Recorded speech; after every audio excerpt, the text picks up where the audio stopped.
And shout out to my man Damon. Yeah, Damon say, we need to get all these people out of church. All these crooked preachers, these jacked up musicians, these people that's doing wrong, we need to get them all out of the church. What do we need to do? Because we've been praying on stuff like this. But you know what, D? Yeah, I'm going to say this loud and clear like I said in the other video. Leave people right where they at, bro. You cannot remove people.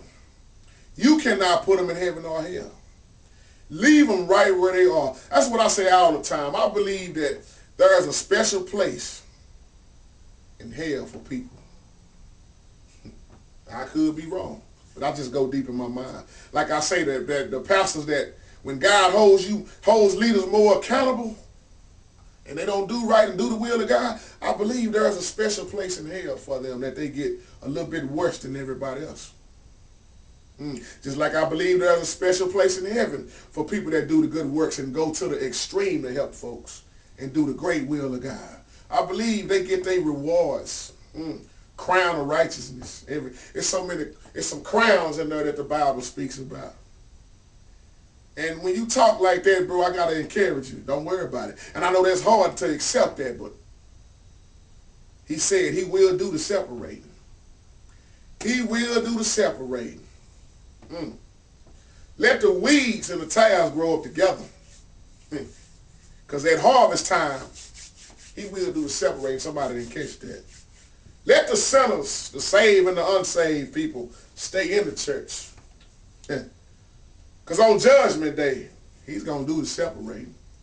Oh, yeah. See, we don't like to hear stuff like this, but I got to tell you, that's how it's going to be. So, bro, you ain't got to worry about it. And I know it's sick because everybody going to church got a problem with, not everybody, but it's a lot of people got a problem with going to church nowadays. And I feel you because it's hard to even see a lot of good in a lot of churches. But you can't see the good through the bad, but I got a news flash. Leave them right where they are.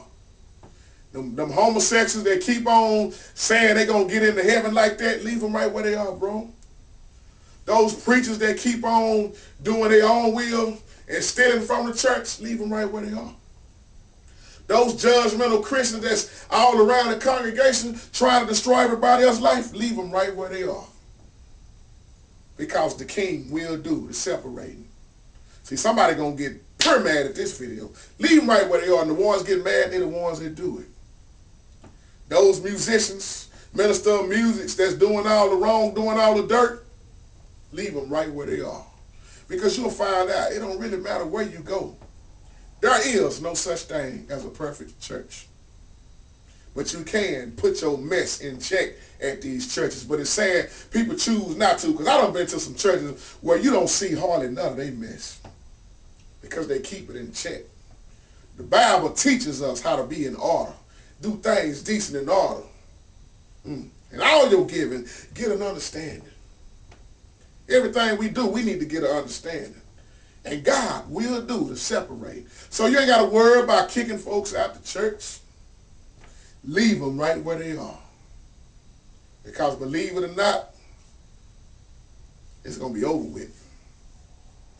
See, people hate when I talk like this because people say you always scaring somebody. But let me say this loud and clear once again. The Bible shouldn't make you feel good all the time. Because it will cut you up. That Bible will hurt you, and it should make you evaluate your own life instead of judging everybody else's life. You need to look in the mirror sometime. See, people don't like to face their own self. That's what you notice about people that judge. Their life is way jacked up than everybody else that they judging. Because they can't seem to get it right themselves. They too busy judging. But on Judgment Day, what will happen with all these judges in the world? Woo! You don't want to get in that lake of fire. And I got a news flash for you. The Bible speaks of this lake of fire, and we know what that is, hell, destruction, and you cannot die from it. You just continue to be tortured. Continue to be tortured. And you know what? Ain't no way around it. So would you want to have eternal life, or you want to be cast in that lake of fire? I don't even want to imagine how hot it is. I don't even want to go there. I don't even want a part of it. Don't even want to picture it in my mind. I just want to see the maker.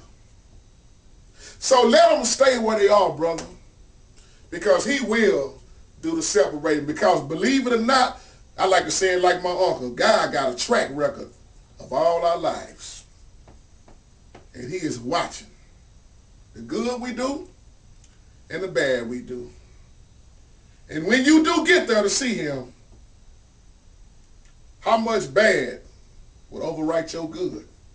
Or would your good overwrite your bad? Is he going to tell you to come on in? Let me take you to your spot, to your mansion. Or would he say, depart from me, you work iniquity. I never knew who you were. And I got to leave on that. God bless you.